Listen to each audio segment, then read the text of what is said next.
आप सभी को हमारे YouTube चैनल सुमन एजुकेशन ग्रुप पर स्वागत है। और हम लोग 10वां में इकोनॉमिक्स को आगे बढ़ा रहे हैं। और इकोनॉमिक्स हम लोग कहाँ तक पढ़े थे, तो 10वां की इकोनॉमिक्स का चैप्टर 2 चल रहा है, राष्ट्र एवं राजकीय आय। पहला चैप्टर पूरा खत्म कर दिए हैं। सारा वीडियो PDF सब अवेलेबल है। आप YouTube पर ही सब अच्छा से एक एक करके क्लास को देख सकते हैं। टोटल वीडियो है और चैप्टर 2 का भी 2 वीडियो ऐड कर दिए। तीसरा क्लास जा रहा है और क्लास 3 है तीसरा चैप्टर 2 का, राष्ट्र एवं राजकीय आय। तो चलिए आज टॉपिक के पहले नाम लिख दे रहे हैं कि कौन कौन टॉपिक पढ़ना है। पहला टॉपिक आज की क्लास में पढ़ाएंगे LNP। पिछला क्लास लास्ट है GNP तक, GDP GNP ये दोनों खूब अच्छा से कर दिए। आज LNP क्या है, नेट नेशनल प्रोडक्ट। इसको हिंदी में कहते हैं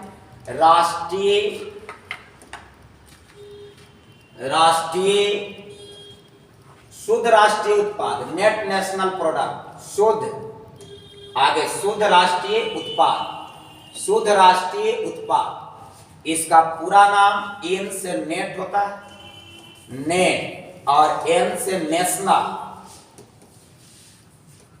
आप P से प्रोडक्ट, P से क्या हो गया प्रोडक्ट। ध्यान देना, आपको कभी कभी भी पूछता है कि NNP का पूरा नाम, तो नेट नेशनल प्रोडक्ट, शुद्ध राष्ट्रीय उत्पाद। ये पहला टॉपिक है। दूसरा टॉपिक पहले एक करके पढ़ते भी चलो और लिखते भी चलेंगे हम लोग एक करके।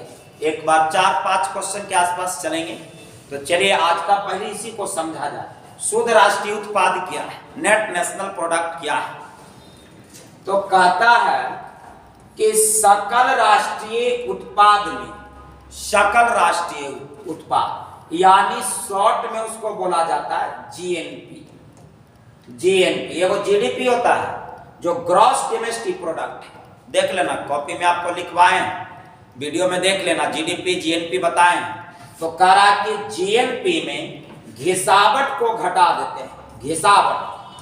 घिसावट आय घटाने पर जो मान आता है उसी को कहते हैं NNP, नेट नेशनल प्रोडक्ट। यानी कहने का मतलब आपका परिभाषा बनेगा सकल राष्ट्रीय उत्पाद में, सकल राष्ट्रीय उत्पाद में घिसावट को घटाने से जो मान प्राप्त होता है उसे NNP कहते हैं। जैसे बता देते हैं, घिसावट का उदाहरण दे देते हैं। कोई भी कोचिंग संचालक है तो उनका घिसावट कहाँ पर है, बेंच के प्रति पैसा खर्च हो रहा है, पंखा में खर्च हो रहा है, बिजली बिल खर्च हो रहा है, आपको बोर्ड पर लिखने में कुछ खर्च हो रहा है, बैटिक वगैरह, ये सब क्या है, घिसावट के अंतर्गत आता है। तो वही कहा कि GNP में घिसावट को घटा देते हैं तो जो मान प्राप्त होता है उसी का नाम क्या है, NNP। तो आपको परिभाषा कैसे लिखना है इसको चलिए अब हम लोग परिभाषा लिखेंगे। ध्यान देना, परिभाषा कैसे लिखाएगा, तो आंसर में लिखना है सकल, स्टार्ट करिए आप लोग, अपना कलम कॉपी लेके बैठिए, लिखते चलिएगा। सकल राष्ट्रीय उत्पाद में,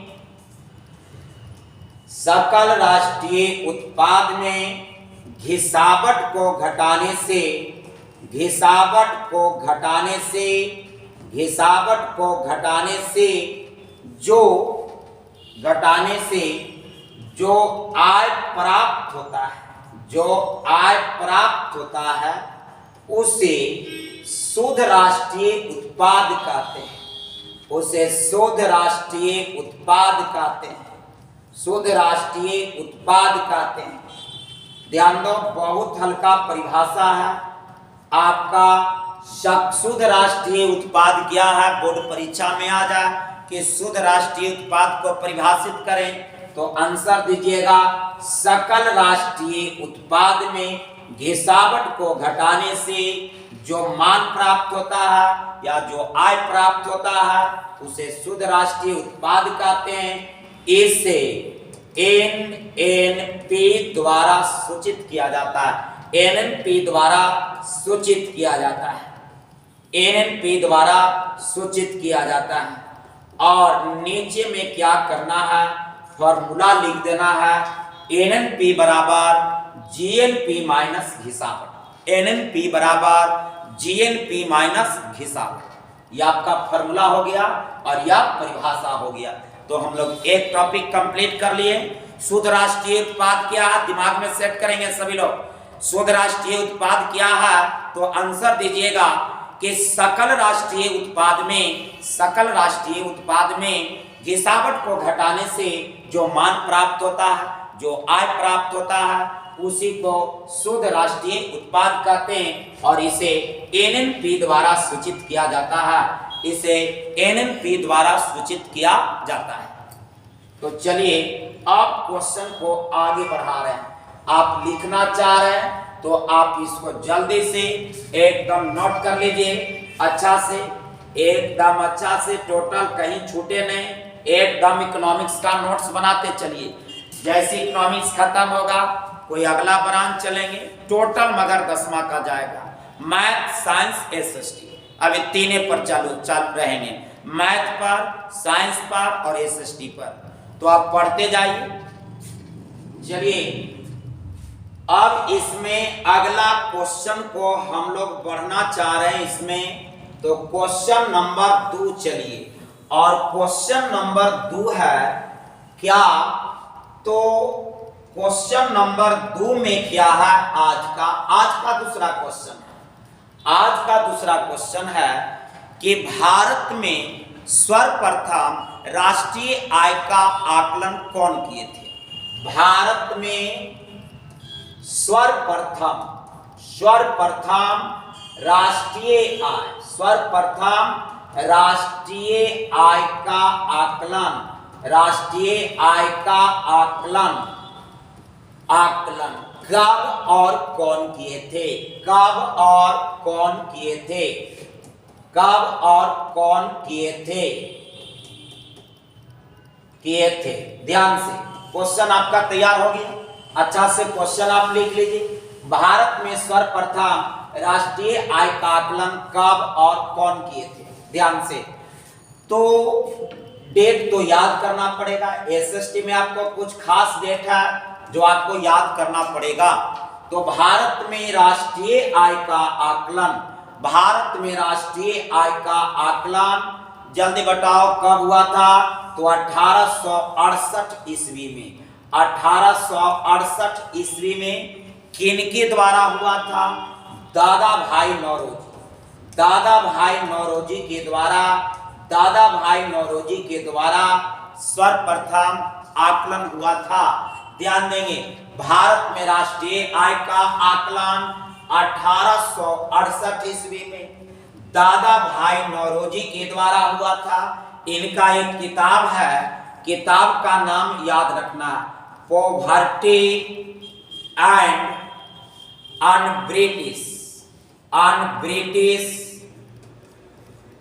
ब्रिटिश रूल इन इंडिया, यही किताब में इसका वर्णन इन्होंने किया है। इनके किताब का नाम याद होना चाहिए, poverty and British rule in India. इसी किताब में इसके बारे में इन्होंने बताए थे और इस किताब में खास करके धन के पलायन पर चर्चा हुआ है। धन के पलायन के बारे में बताएं, धन के पलायन किस प्रकार होता है, इनका किताब में यही लिखा हुआ है। ध्यान से फिर से आपका क्वेश्चन नंबर 2 है कि भारत में सर्वप्रथम राष्ट्रीय आय का आकलन कब और किसने किया। तो भारत में राष्ट्रीय आय का आकलन सर्वप्रथम 1868 ईस्वी में दादा भाई नौरोजी के द्वारा किया गया। और इनका किताब का नाम क्या है, तो किताब का नाम है poverty and British rule India. इसमें धन के पलायन के बारे में बताए हैं और इन्होंने सबसे पहले जो प्रति व्यक्ति आय का आकलन किए थे, प्रति व्यक्ति आय का आकलन का अनुमान लगाए थे 20 रुपया। इनका अनुमान लगाया हुआ था। प्रति व्यक्ति आय का अनुमान लगाए थे कितना रुपया, तो 20 रुपया। इतना बात लिख देगा, एकदम आंसर, सटीक आंसर आपका अंक मिलेगा। चलिए तब क्वेश्चन एक बार और हो जाए। भारत में सर्वप्रथम राष्ट्रीय आय का आकलन कब और किसने किए थे, तो भारत में राष्ट्रीय आय का आकलन 1868 ईस्वी में दादा भाई नौरोजी के द्वारा किया गया और इन्होंने अपने किताब property and British rule in India में धन के पलायन के बारे में बताएं और इन्होंने बताएं कि भारत के प्रति व्यक्ति आय का अनुमान लगभग कितना रुपया, तो 20 रुपया है। तो चलिए अब इसको हम लिखाने का काम कर रहे हैं। ये तो हम आपको सुना दिए, अब सुनने के बाद बहुत बातें आपको याद हो गया होगा। सुनिएगा खाली दम ध्यान से, आपको दम क्लास में याद हो जाएगा। और अब हम इसको लिखने का प्रयास करेंगे, आप कॉपी पर भी अपना लिख लें। क्या लिखना है, तो भारत में सर्वप्रथम राष्ट्रीय आय का आकलन, राष्ट्रीय आय का आकलन 1868 ईस्वी में दादा भाई नौरोजी ने किए थे। दादा भाई नौरोजी ने किए थे।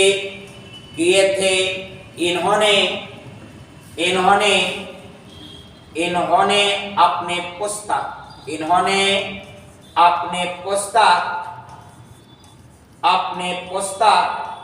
poverty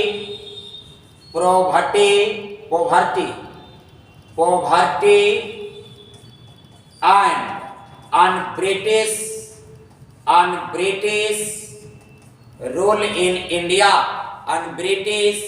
rule in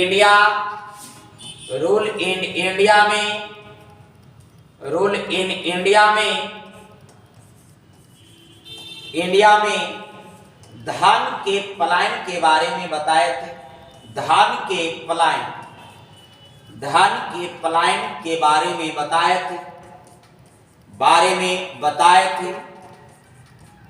बताए थे और इन्होंने एक बात अनुमान लगाए थे। इन्होंने प्रति व्यक्ति आय का अनुमान,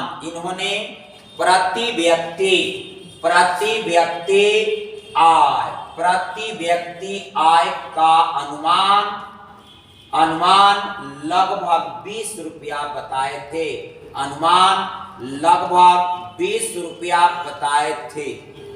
रुपया बताए थे। ध्यान से इतना बात लिख दोगे, एकदम अंक आपको मिलेगा। 2 अंक में पूछेगा, अच्छा से आंसर बनाना है। भारत में राष्ट्रीय आय का आकलन सर्वप्रथम कब हुआ था, 1868 में दादा भाई नौरोजी ने किए थे।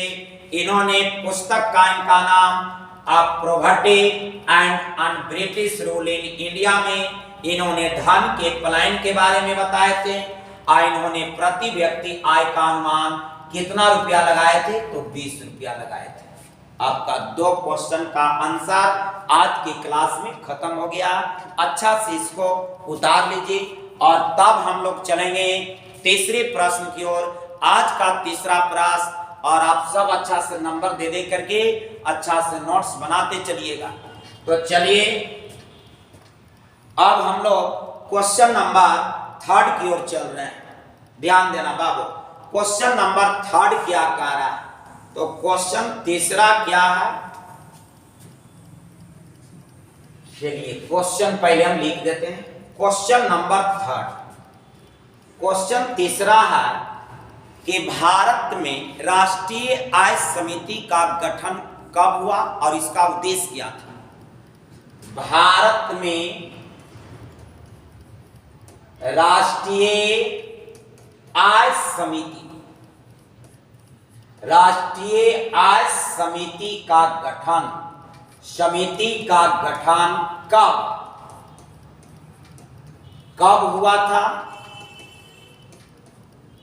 कब हुआ था और इसका उद्देश्य को लिखें। और इसका उद्देश्य को लिखें, उद्देश्य को लिखें, उद्देश्य को लिखें। ध्यान देंगे आपका क्वेश्चन क्या है। तो भारत में राष्ट्रीय आय का आकलन जो इसके पहले जो हुआ था उसके लिए फिर भारत सरकार का किया कि उसके लिए राष्ट्रीय आय को निकालने के लिए एक समिति बनाया था। वही पूछ रहा कि भारत में राष्ट्रीय आय समिति का गठन कब हुआ और इसका क्या उद्देश्य था, उद्देश्य को लिखने के लिए। तो याद रखना, पहले अच्छा से लेक्चर सुनो और लेक्चर सुनने के बाद हम खुद सब एक एक लाइन एक एक शब्द दिखा देंगे। तो भारत में राष्ट्रीय आय समिति का गठन स्वतंत्रता प्राप्ति के बाद, स्वतंत्रता प्राप्ति के बाद, स्वतंत्रता प्राप्ति के बाद कब हुआ? 1949 में हुआ। डेट एकदम दिमाग में सेट होना चाहिए। भारत में राष्ट्रीय आय समिति का गठन कब हुआ? तो 1949 ईस्वी में हुआ। स्वतंत्रता प्राप्ति के बाद 1949 में भारत में राष्ट्रीय आय समिति का गठन हुआ। अब इसका उद्देश्य क्या था? तो हाँ, इस समिति का अध्यक्ष के भी नाम याद होना चाहिए, ऑब्जेक्टिव बनेगा। राष्ट्रीय आय समिति के अध्यक्ष पेशी महालनोबिस, पेशी महालनोबिस थे। जो महालनोबिस, पेशी महालनोबिस, याद रखना। भारत में राष्ट्रीय आय का गठन, राष्ट्रीय आय समिति का गठन 1949 ईस्वी में हुआ और इस समिति के अध्यक्ष कौन थे? तो पेशी महालनोबिस थे। ये ऑब्जेक्टिव पूछता है कंपटीशन में भी और 10वां क्वेश्चन 10वां में भी। पेशी महालनोबिस थे और इसका उद्देश्य क्या था? इसका उद्देश्य था प्रति व्यक्ति आय ज्ञात करना, राष्ट्रीय आय ज्ञात करना। इसका उद्देश्य था राष्ट्रीय आय, प्रति व्यक्ति आय को आकलन करना। इसका उद्देश्य था प्रति व्यक्ति आय और राष्ट्रीय आय को पता लगाना, इसी को पता लगाना था, पता लगाना था। दिमाग में सेट करिए तब अपना लिखिएगा। आंसर क्या लिखना बोर्ड परीक्षा में कि स्वतंत्रता प्राप्ति के बाद भारत में राष्ट्रीय आय समिति का गठन 1949 ईस्वी में हुआ था। इसके अध्यक्ष पेशी महालनोबिस थे। इसका उद्देश्य राष्ट्रीय आय और प्रति व्यक्ति आय को ज्ञात करना था। इतना में आंसर मिल जाएगा, आपको अंक मिल जाएगा। तो चलिए अब हम लोग इसको आंसर लिखने का प्रयास करेंगे और इसका आंसर कैसे लिखाएगा ध्यान से सुनेंगे। लिखना है कि भारत में राष्ट्रीय आय, ध्यान से एकदम आराम से लिखते चलना है। जब सुन लिए तो आप लिखते भी चलिए। भारत में राष्ट्रीय आय समिति का गठन, समिति का गठन स्वतंत्रता प्राप्ति के बाद, स्वतंत्रता प्राप्ति के बाद, स्वतंत्रता प्राप्ति के बाद 1949 ईस्वी में, 1949 ईस्वी में पेशी महालनोबिस, पेशी महालनोबिस के अध्यक्षता में, के अध्यक्षता में हुआ था, अध्यक्षता में हुआ था। अब चलिए इसका उद्देश्य क्या था? तो इसका उद्देश्य राष्ट्रीय आय, इसका उद्देश्य राष्ट्रीय आय तथा प्रति व्यक्ति आय को आकलन करना, प्रति व्यक्ति आय को आकलन करना था, प्रति व्यक्ति आय को आकलन करना था, आकलन करना था। ये आपका क्वेश्चन कंप्लीट हो गया। आज का तीसरा क्वेश्चन भी। भारत में राष्ट्रीय आय समिति का गठन कब हुआ था?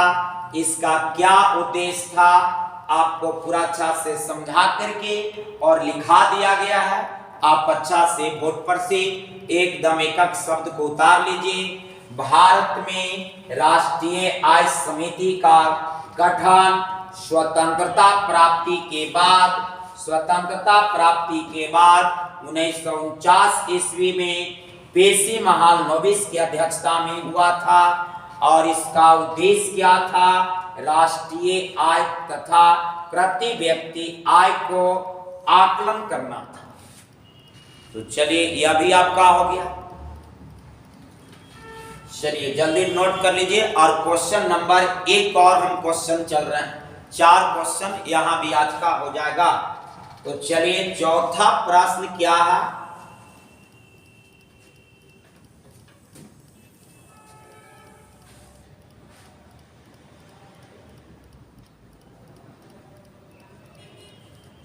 चलिए 4 नंबर क्वेश्चन, भारत में राष्ट्रीय आय का आकलन कौन करता है? आकलन कौन करता है? चलिए भारत में क्वेश्चन है कि भारत में राष्ट्रीय आय का आकलन कौन करता है? चलिए खूब अच्छा से इसको सुनिएगा। भारत में राष्ट्रीय आय का आकलन कौन करता है? अच्छा प्रश्न। तो भारत में, पहले लेक्चर अच्छा से सुन लो फिर लिखा देंगे। भारत में राष्ट्रीय आय का आकलन करने के लिए 1954 ईस्वी में, ध्यान से डेट अच्छा से, 1954 ईस्वी में केंद्रीय सांख्यिकी गठन, केंद्रीय सांख्यिकी संगठन का गठन किया गया। इसको CSO भी कहते हैं, सेंट्रल स्टैटिस्टिकल ऑर्गेनाइजेशन, केंद्रीय सांख्यिकी संगठन। तो भारत में राष्ट्रीय आय का आकलन करने के लिए 1854 ईस्वी में केंद्रीय सांख्यिकी संगठन का गठन किया गया। इसका गठन किया गया, इसका शॉर्ट नाम क्या है? CSO। C मतलब सेंट्रल स्टैटिस्टिकल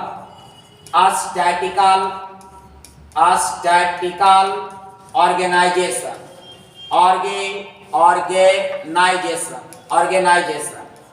ध्यान देना, organisation, central statistical organisation. Bharat में राष्ट्रीय आय का आकलन करने के लिए 1954 ईस्वी में केंद्रीय सांख्यिकी संगठन का गठन किया गया और इसकी सहायता करने के लिए इसका माने किसका? CSO।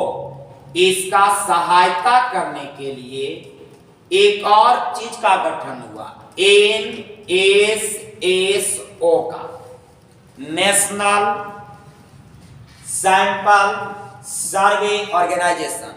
नेशनल, इसका हिंदी नाम भी लिखते हैं राष्ट्रीय प्रतिदर्श सर्वेक्षण संगठन।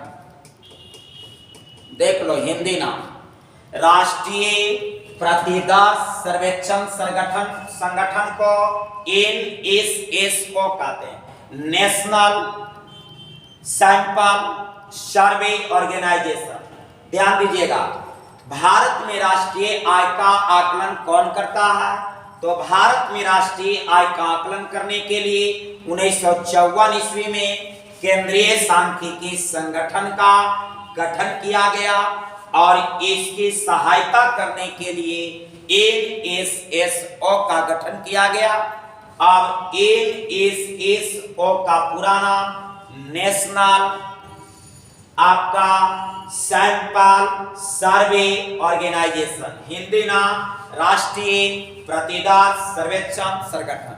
10वां में पूछता है इसलिए पूरा नाम भी बोल दे रहे हैं। CSO का पूरा नाम तो सेंट्रल स्टैटिस्टिकल ऑर्गेनाइजेशन, केंद्रीय सांख्यिकी संगठन। अब इसको हम लोग लिखने का प्रयास करेंगे। एकदम अच्छा से एकदम लेक्चर सुनो, और सुनने के बाद आधा बात से ज्यादा याद हो जाएगा, और उसके बाद कॉपी में लिख लेना। एकदम अच्छा से नोट्स बनते जाएगा सारा दिमाग में, और याद करना है घरे बैठ करके अपना, बस एकदम बहुत, एक क्वेश्चन भी बोर्ड का नहीं छूटेगा।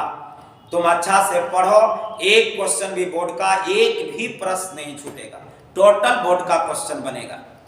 तो चलिए, भारत में राष्ट्रीय आय का आकलन कौन करता है? तो लिखना है इसमें कि भारत में राष्ट्रीय आय का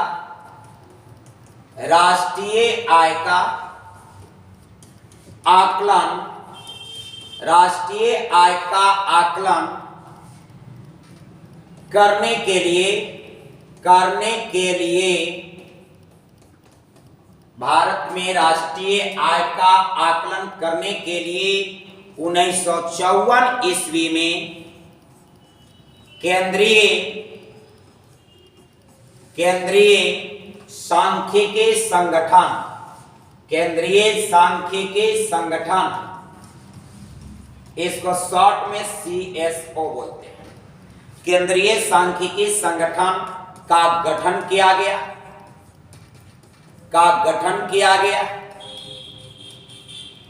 केंद्रीय सांख्यिकी संगठन का गठन किया गया। इसकी सहायता के लिए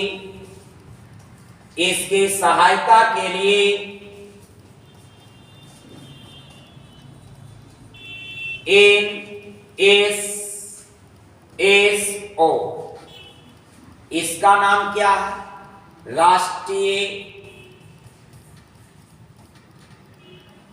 राष्ट्रीय प्रतिदर्श सर्वेक्षण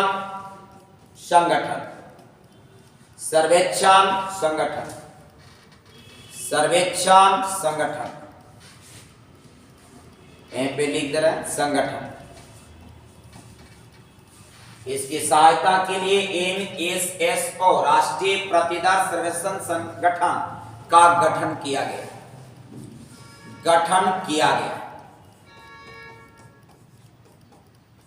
अब चलिए, दो को इसमें लिख लेना, CSO का पूरा नाम और NSSO का पूरा नाम, ये दोनों का पूरा नाम भी लिख देना है।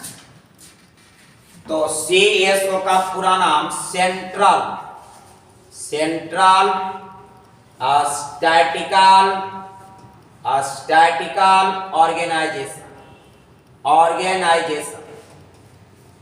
और हिंदी तो आपका ऊपर लिखा हुआ केंद्रीय सांख्यिकी संगठन। इसका नाम नेशनल सैंपल सर्वे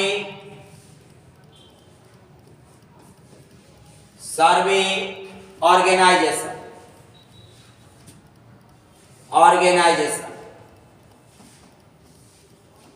तो चलिए, आपका यह भी क्वेश्चन कंप्लीट। भारत में राष्ट्रीय आय का आकलन कौन करता है?